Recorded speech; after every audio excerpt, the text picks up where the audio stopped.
To order. Welcome, Trustee Conway, Clark, Trustee Thompson, Trustee Mason. Thanks for coming. I'm going to make first action is going to approve the minutes from the June 6th meeting. Do we have a motion to approve the minutes? Second. Minutes approved. I'm now going to call on KPMG to give us a presentation of the fiscal year 2016 audited financial statements. Okay. Good afternoon, everyone. My name is Jane Letts. I served as the audit engagement partner responsible for the oversight of the audit and the issuance of the report. We did send out a PowerPoint presentation in advance, which I'd like to walk everybody through. And then the draft of the financial statements also was previously shared with you. I know we presented the audit plan. I think we have a few new faces since we have done that. So if I happen to skip over something that you want information on, please just ask. But there is some information such as responsibilities and so forth is repeated, as well as the engagement team. But real quick, I just want to take a minute to kind of introduce who is with me. To the right of me is Maggie Casella. She served as the engagement senior manager. Betty Hadnot, which is a partner with Watson Rice. And then Jason Spiegel. Jason previously served as the senior manager on the engagement, but within the last month has actually been promoted to partner, so we gave him the seat at the head of the table. So in this role, he still served as senior manager, but he officially is a partner now. On pages 4 and 5, it just really high level walks through the responsibilities between management, KPMG, and then the audit committee surrounding who's responsible for providing the information, what our responsibilities are for performing the audit, and so forth. So I'm not going to go through that in great detail, but if you have questions, please ask.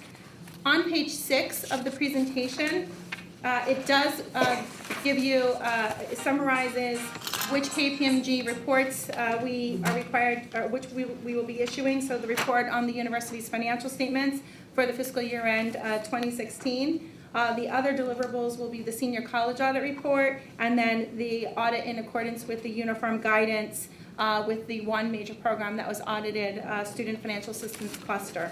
The report you have in draft form is the financial statements. Once that is issued, then the senior college report will be shortly thereafter issued, and then the uniform guidance report technically is due 9 months after year end, so that's March of 17. However, we'll be ready to issue that prior to that time frame. On the next page, 7, we are required to discuss and disclose to you what are the written communications between us and management. And that is the engagement letter, which is at the beginning of the engagement, which really just outlines the scope of services that we are to provide, and at what responsibilities and so forth we are to adhere to. The in-house counsel letter is provided to us during the course of the audit, and then again upon completion, disclosing if there's any litigation matters that that we need to be concerned with respect to the audit, and we're not anticipating that there are any that will impact our procedures. We will obtain that right before our issuance. Management representation letter, which is at the completion of the engagement, that management has provided us all information and that they're responsible for the preparation of the financial statements and so forth. And again, that will be provided upon the completion of the audit. And then lastly, the management letter. Once we are done with our audit, we will compile any information that we feel, either it's just other reportable comments. At this point, we do not have anything that is either significant deficiency or material weakness that we need to disclose to you. But we will come back with other reportable management type comments once we have a chance to sit down with management and go through them on the completion of our audit. On page 8 is a high-level overview of our other required communications. And as you can see, we really did not have any major issues discussed prior to retention, no illegal acts or fraud that was encountered, no litigation claims or assessments that came out of any of our procedures, no disagreements with management, no difficulties encountered in the performance of the audit. And we were able to perform our audit in accordance with the audit plan that we had presented to the audit committee previously. There are a couple of non-GAAP policies and non-GAAP just means that, there's probably transactions that are accounted for within the financial statements that, aren't significant to apply GAAP, and it's easier to apply them the way they are. So the examples are expensing of library books, where there could be capitalized, but what's really the cost benefit of capitalizing a library book that would probably be the useful life would be done within a year anyway. The amortization of bonds and premiums and discounts on a straight line basis versus an effective interest, so there's no significant dollar difference, so it's easier for the university to account for it at a straight line basis. And then there's a cutoff of accruals, which, a cutoff that, after July 1st, management analyzes all of the accounts payable to do an accrued liabilities, a liability within the financial statements, and there's a liability threshold set of $500,000, okay? So those right now are not significant. If they ever did become significant, then we would be discussing with management and proposing an entry, and then obviously management would be recording it, but none of them rose to any entry that we needed to propose for this financial statement. With respect to independence on page 9, we are required to communicate to you that we are independent under all of the appropriate professional standards. We did not provide any other additional services to the university during this fiscal year timeframe, and that includes management advisory services. Okay? Go ahead, Mike. I'm going to take over. Oh, go Just ahead. on that question, do you audit any of the foundations or any of the other entities? No. Oh, None. RF CUNY, the Research Foundation. The Research Just the Foundation. Research Foundation, none of the other schools? None. Thank you. I'm going to pick up on the audit results. So on slide 11. I'm sorry, can I follow up to that question? So then I'm confused because it says in the paperwork somewhere that you rely on other auditors for 27 of the 80 discretely presented component units. So the remainder, you're not auditing though? Some audit firms have multiple. Oh, okay. Right, so there's not 85 separate auditors, there's 27 separate auditors, I believe. There's Correct me if I'm 27 foundations, so we're not auditing those. We're getting the audit opinions from those auditors. And then the remainder discretely presented component units, the auxiliary organizations like the student Auxiliary. yeah. Students. Some of those are included when we're material in our test work. So for example, the investments in the investment pools, Right, so I read it as 53 of the 80 you were doing something with, taking a look at rather than relying on others. That's correct. Okay, They're built but within you're not auditing them, you're doing something else. Right. Okay, We don't issue a separate opinion on their financial statements. Their transactions are covered within the general ledger of CUNY, which we're auditing. okay. And one other question, because the numbers didn't, in one place it says 80 discretely represented units, and then I count 85 units, so I just couldn't see why. It would say two different numbers there. You can look at it later. There could be, Yeah. there I thought could it was be maybe 80. 5 that are blended, so they might be the discrete versus what's blended in the financial statement. So are you familiar with what's blended versus discrete? Maybe, because I can double back. So blended is that it's within the university column. So RFCUNY and the CUCF is blended. And then you have the discretely presented, which is all of the foundations. Right, so the discretely presented, I count the 85 from your list, Okay. and you refer to 80, that's all. I'm just- Okay, so we'll go back and double check that, but there could be something unique to that additional 5. Okay. All right. So picking up on slide 11, just the audit status is listed here. The timing of the audit is consistent, no big changes there. All of the pending matters are listed here, and all of them will need to be received prior to issuance. I'm not going to go through them in detail. And slides 12 and 13 are the areas of audit focus, and these are the significant audit areas that we look at. There's no changes here from our prior year approach. I'm not going to go through these in detail unless there are any questions on them. Any questions? I'm sorry, just a quick question on the valuation of OPEB and pension plans. What are the other non-pension plan liabilities? Because it was such a high number. I mean, I couldn't imagine that was just accrued sick days or, I mean. The evaluation of OPEB in the pension plan you're talking about?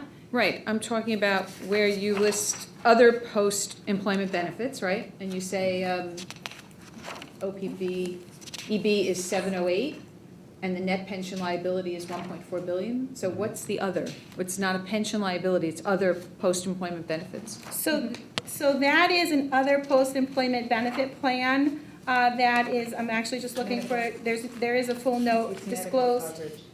Medical coverage, like Medicare Part B or something? Well, yes, and also for those people who aren't old enough to qualify for Medicare. Okay. All right, because when somebody retires and they've been with the university, depending on the plan, it's basically 10 years. Okay, medical, that's all I need to know. I just Yep. couldn't understand what was that large number. Yes. Thank you. Okay. All right, so I'm gonna jump to slide 14 then. And these are the significant transactions for the university during fiscal year 2016. The first was the recording of the accrual liability and appropriation receivable from the state for $257.4 million and from the city of $102.8 million for the anticipated settlement of the collective bargaining agreements. And this was with 4 of the 6 classified unions.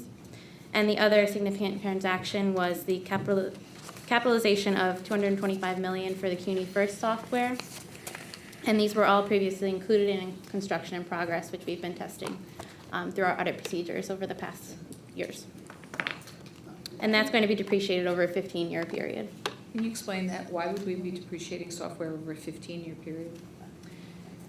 Because the university expects it to last that long. Usually internally generated software per the policy is 5 years, and management determined to extend that to 15 years based on several factors. Yeah. Amanda, can you just explain? Yeah. Just the Sure, well, just in general, the $225 million of CUNY First, all of the expenses from CUNY First have been paid through the capital budget, through the state capital budget. And we knew that at some point, once those funds ran out, that we now were gonna have to transfer the annual operating expenses to the operating budget. And so this $225 million here that was placed into, it's called, previously included as construction in process, it's because it was paid for out of the capital budget. So now that it's the system of record, CUNY First system of record, we're placing it, calling it placed into service. In terms of the depreciation issue for 15 years, we spent a lot of time and a lot of effort and a lot of our capital funds on this system. We expect to have it around for a long time. So we think 15 years was appropriate. I think KPMG agreed. Yeah. So that's really the reason for it. We don't expect to be making a change within the next 5 years in terms of this new system. Yeah, we thought it was reasonable because it is their system of record, their general ledger system. It's not just a, off-the-shelf software program that's only going to be around with a useful life of 5 years. The expected useful life of this is supposed to be taken out longer than that 5-year period. So management deemed 15 to be reasonable. We had conversations with management on that initially, somewhere between the range of 15 to 20, and they determined 15 would probably be more appropriate.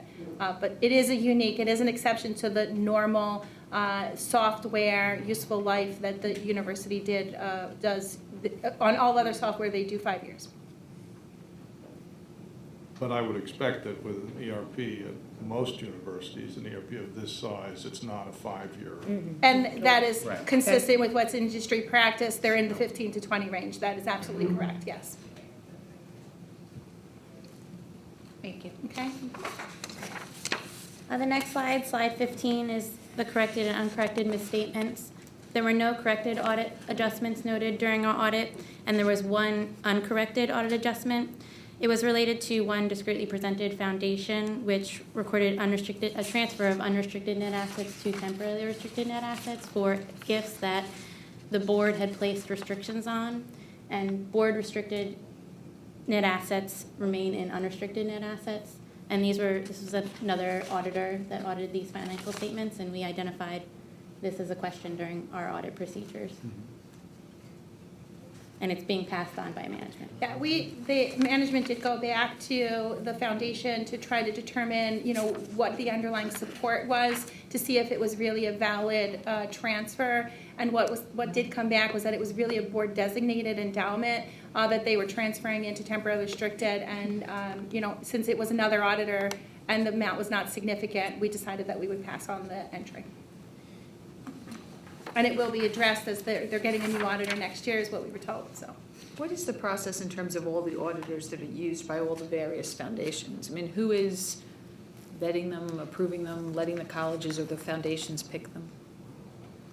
Well, the foundations are required to have an independent audit, and they go out and hire their auditors. Now, going back to, Jane's point about this one college that had this entry Can you that. just stop on the foundations are required to have independent audits based on what?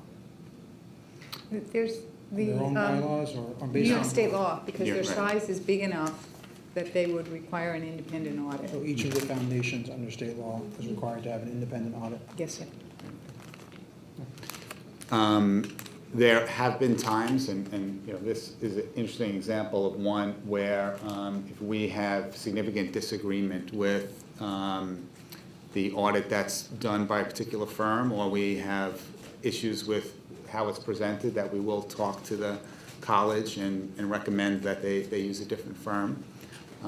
But in terms of who's chosen, it's chosen by the foundation in terms of who they use to audit their financial statements. We've asked all the foundations, because they're large enough, to make sure they have an audit committee, which has to meet the requirements of, I hope I get this right, Rick, the New York State Not-for-Profit Revitalization Act.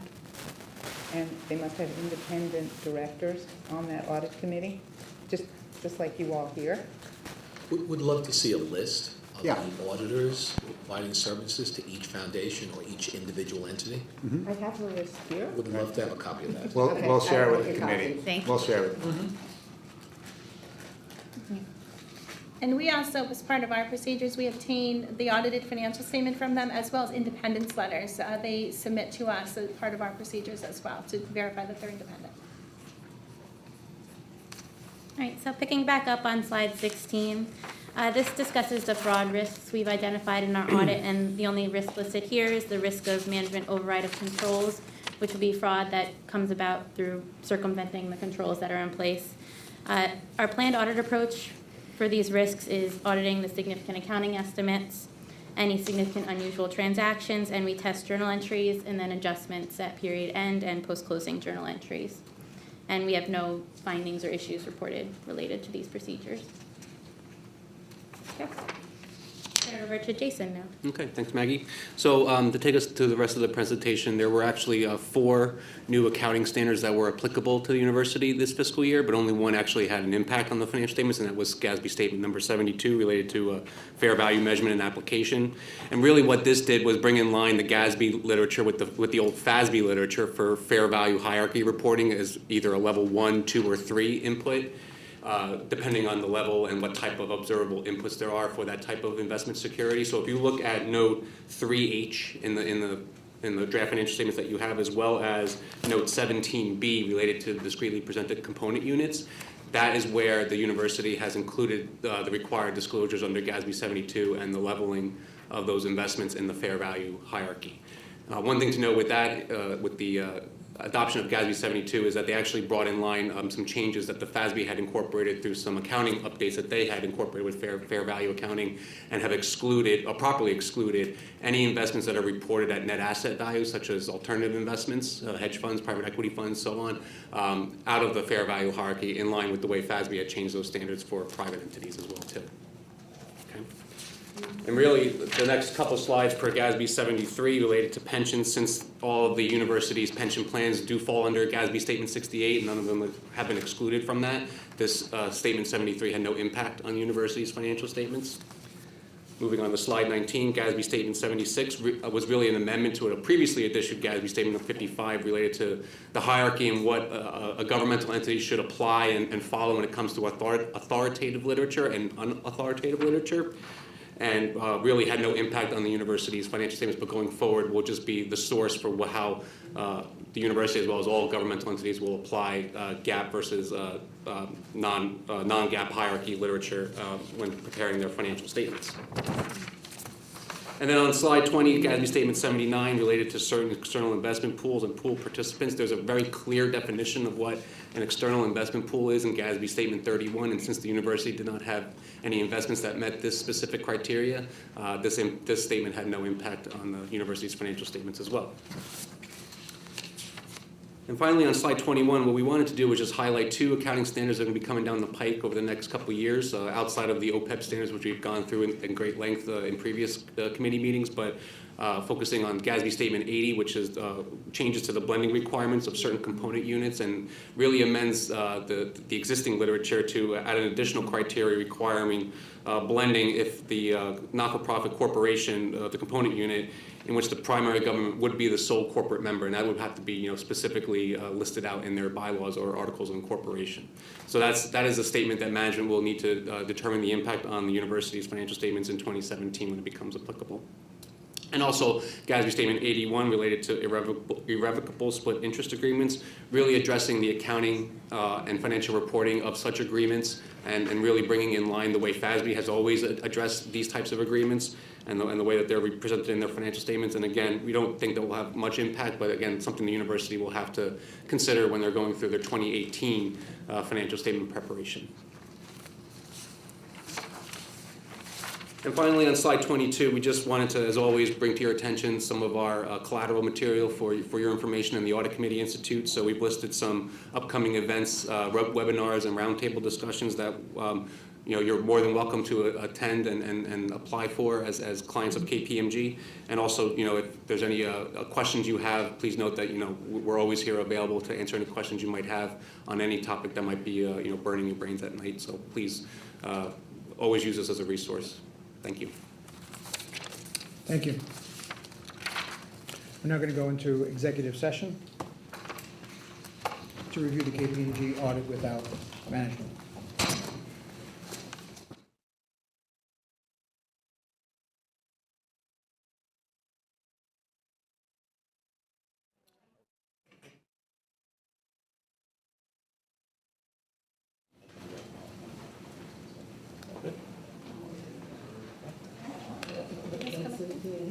Good. Mr. Chairman, we're all set. Okay, we're now back in public session. Is there a motion to approve the 2016 audited financial statements? Seconded. Motion moved, motion approved.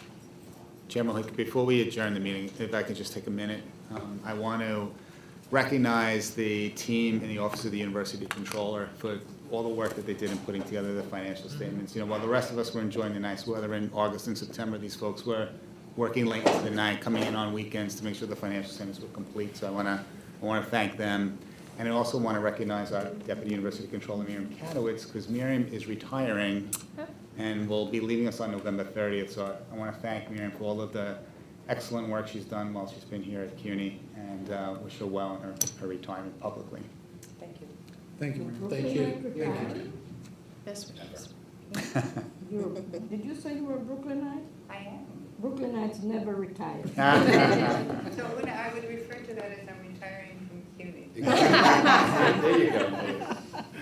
I am very active in Brooklyn, a couple of not-for-profits on the board, so this will allow me to have some more time to continue those activities. Good. Thank you to the audit team. And with no more items on the agenda, I move to adjourn this meeting. Seconded. Motion.